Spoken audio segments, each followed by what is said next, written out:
رات 11 بجے کا وقت تھا۔ میری ساس عائشہ نے مجھے واٹس ایپ پر ایک ویڈیو کا لنک بھیجا۔ میں نے جیسے ہی لنک پر کلک کیا تو ایک فحش ویڈیو والی ویب سائٹ کھل گئی۔ میں نے جلدی سے بنا ویڈیو دیکھے سائٹ بند کر دی اور عائشہ کا میسیج آیا اور پوچھا کہ یہ کیا بدتمیزی ہے، شرم کرو، میں ایسی ویڈیو نہیں دیکھتی، ایسی ویڈیو کب دیکھتی ہوں۔ تو جلدی سے میرے چینل کو سبسکرائب کریں اور ساتھ میں دی بیل آئیکن کو پریس کرنا نہ بھولیں۔ تھوڑی دیر بعد اس کا اگلا میسیج آیا جس میں لکھا تھا کہ تم نے ابھی تک ویڈیو پلے نہیں کی کیا؟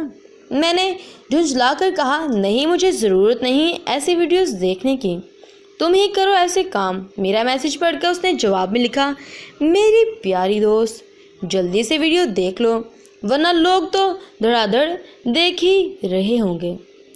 میں پریشان ہوگی کہ اس میں ایسا کیا تھا کہ اس نے یہ والے الفاظ یوز کیے۔ میں اس کی یہ بات سن کر الجھ گئی۔ میسیج کر کے پوچھا کہ عائشہ پہیلیاں مت بجھواؤ، جلدی سے بتاؤ کہ کیا ویڈیو میں؟ اسے کہا تمہاری ویڈیوز ہیں، جلدی سے دیکھ لو۔ میں پریشان ہو گئی اور جلدی سے لنک پر کلک کیا۔ دیکھنے لگی تو میری آنکھوں کے سامنے اندھیرا چھانے لگا۔ میں مکمل عجیب سی حالت میں کھڑی تھی۔ لکڑی کا چھوٹا سا کمرہ تھا اور ایک کیمرہ میرا چہرہ دکھا رہا تھا اور دوسرا کیمرہ آئین دوسری چیزیں دکھا رہا تھا، پرائیویٹ حصوں کا منظر دکھا رہا تھا۔ ویڈیو کو اب تک 10,000 سے زیادہ لوگ دیکھ چکے تھے۔ میری 3 ایسی ویڈیوز ویب سائٹ پر موجود تھی جو بالکل ایسی جگہ پر بنائی گئی تھی جب میں ابتدائی سالوں میں موجود تھی۔ تو مجھے یاد آیا کہ ابھی 5 سال پہلے میں ایک گارمنٹ شاپ پر اپنی شرٹ اور ٹراؤزر خریدنے گئی تھی۔ وہاں کے چینجنگ روم کے اندر میں نے دیکھا میں کپڑے بدل بدل کر دیکھ رہی تھی۔ یہ ویڈیو اسی چینجنگ روم کی تھی جو انہوں نے خفیہ کیمرے سے بنائی تھی اور ایک مشہور فحش ویب سائٹ کو فروخت کر دی تھی۔ گارمنٹ شاپ والوں نے چند ڈالر کے پیچھے میری عزت برباد کر رکھی تھی۔ میں نے اپنی دوست عائشہ کو فون ملایا اور رو رو کر ساری بات اس کو بتا ڈالی۔ وہ پہلے ہی بہت پریشان تھی اور جانتی تھی کہ اس میں میرا کوئی قصور نہیں ہے۔ میں نے صاف صاف لفظوں میں عائشہ کو بتایا اور اس کو بتا دیا کہ میرے زندہ رہنے کا اب کوئی جواز نہیں ہے، لیکن عائشہ نے مجھے بہت حوصلہ دیا۔ ساری رات میں جاگتی رہی اور روتی رہی۔ اگلی صبح عائشہ اپنی امی کو لے کر میرے گھر موجود تھی۔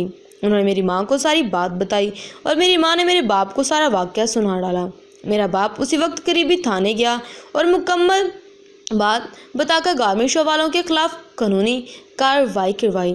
یہ بہت بڑا جرم تھا۔ ساری پولیس انتظامیہ حرکت میں آ گئی اور گارمنٹ شاپ پر چھاپہ مار کے ذمہ داریوں کو سر انجام دیا اور وہاں کے لوگوں کو گرفتار کر لیا، دکان سیل کر دی اور چینجنگ روم سے خفیہ کیمرہ بھی نکال لیا اور درجنوں عورتوں کی ننگی ویڈیوز برآمد کر لی اور حکومت کے مطالعہ اداروں نے ویب سائٹ انتظامیہ سے رابطہ کر کے ساری ویڈیوز ڈیلیٹ کروا دیں۔ اس کے باوجود میری ذہنی حالت بہت خراب تھی۔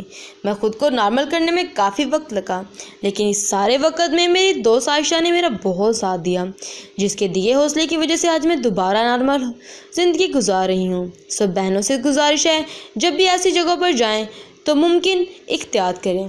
بالکل رائٹ ہے کہ بہت ہی مورل سٹوری ہے کہ اگر آپ کسی بھی گورنمنٹ شاپ پر جاتے ہیں، ٹھیک ہے، وہاں پہ کوئی شاپنگ کرے تو آپ چینجنگ روم میں ذرا بھی نہ جائیں، وہاں پہ چینج کر کے نہ دیکھیں، کیونکہ بہت سارے ایسے جو چھپے کیمریز ہوتے ہیں ہماری نگاہ ان پہ نہیں ہوتی، لیکن وہ بہت سی چیزوں کو ریکارڈ کر لیتے ہیں جن کا ریکارڈ ہونا اچھی بات نہیں۔ اور دوسری بات یہاں پہ جو مورل سٹوری ہے کہ ایک دوست، اگر آپ کی زندگی میں کوئی اچھی دوست ہے، اچھا پارٹنر ہے جو آپ کی اس حالت میں کہ آپ کریٹیکل سچویشن میں آپ کا ساتھ دینے والا ہے، تو آپ خوش قسمت ہیں، کیونکہ دیکھیں جس طرح اس کی دوست نے اس کی پوری مدد کی اور اس نے اس کا سہارا بنی، تو اچھی دوستوں کو غنیمت جانیں اور اللہ تعالیٰ کا شکر ادا کریں کہ اللہ تعالیٰ نے ہمیں اچھی دوستوں سے نوازا ہے۔